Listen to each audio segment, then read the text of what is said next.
Now on the ground, Islamist rebels advanced southward Monday, seizing the town of Diabali, north of the capital Bamako. The rebels took Diabali after fierce fighting with the Malian army. Joining us from Bamako in Mali is our West Africa correspondent, Anne Look. And thank you so much for joining us today. Hi. So you got there yesterday in Bamako. Please just describe the scene for us. Well, things in Bamako are calm. I mean, everyone's obviously turned towards the north and towards what's happening. So just as you just said, I mean, despite days of French airstrikes that do seem to have halted one column of rebels, of jihadists that were heading kind of on the eastern flank of the country, we have this other column that came down and circled through around the border of Mauritania and then knifed back in at Diabali this morning. Apparently, some rebels did infiltrate the town last night, but the main fighting began this morning. And the latest information we have is that the town has fallen and that the Islamists are in control of the town. Malian military sources tell me that they're sending reinforcements and that there are troops that are outside that are awaiting these reinforcements before they try and retake the town.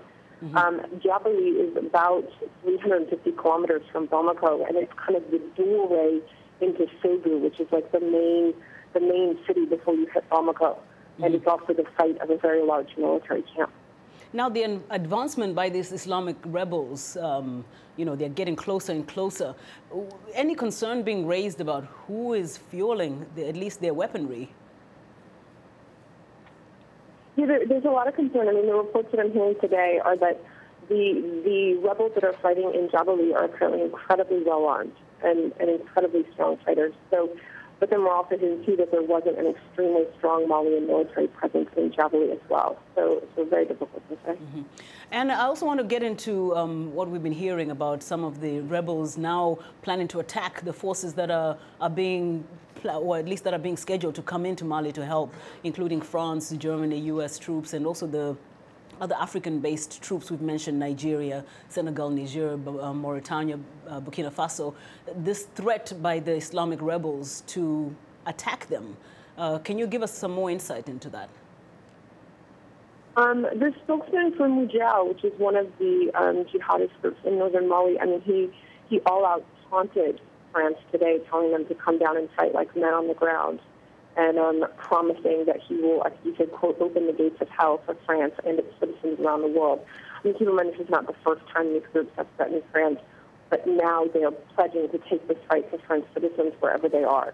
That's one side of it. The other side as well is that even last year when we began talking about this ECOWAS regional force to come in and oust these jihadists, they did threaten at that time to attack any neighboring country that is contributing troops. So right now, we have Senegal, we have Niger, we have Burkina Faso, all pledging troops to come in, to go to the north to support the Malian army.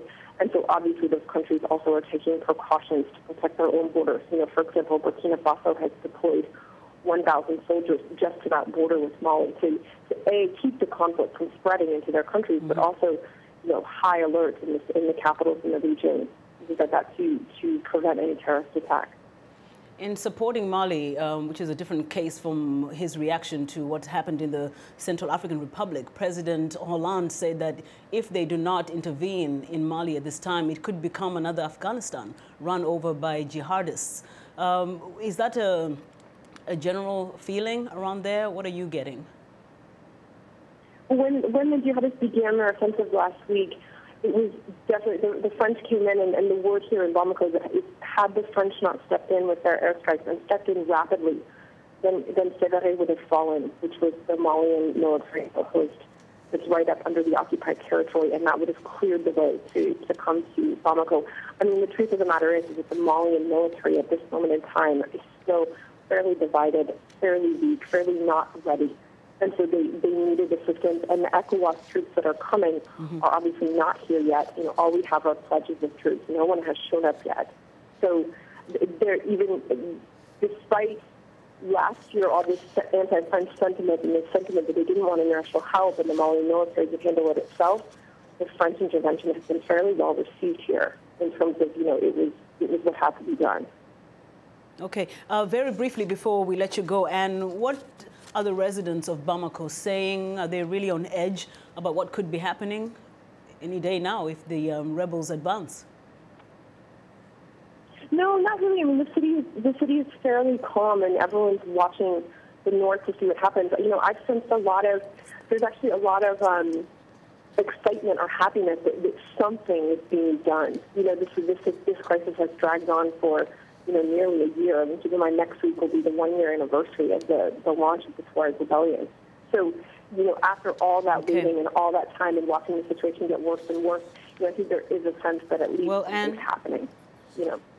And thank you so much for your account of what's going on in Mali. That's our Anne Look reporting from Bamako in Mali.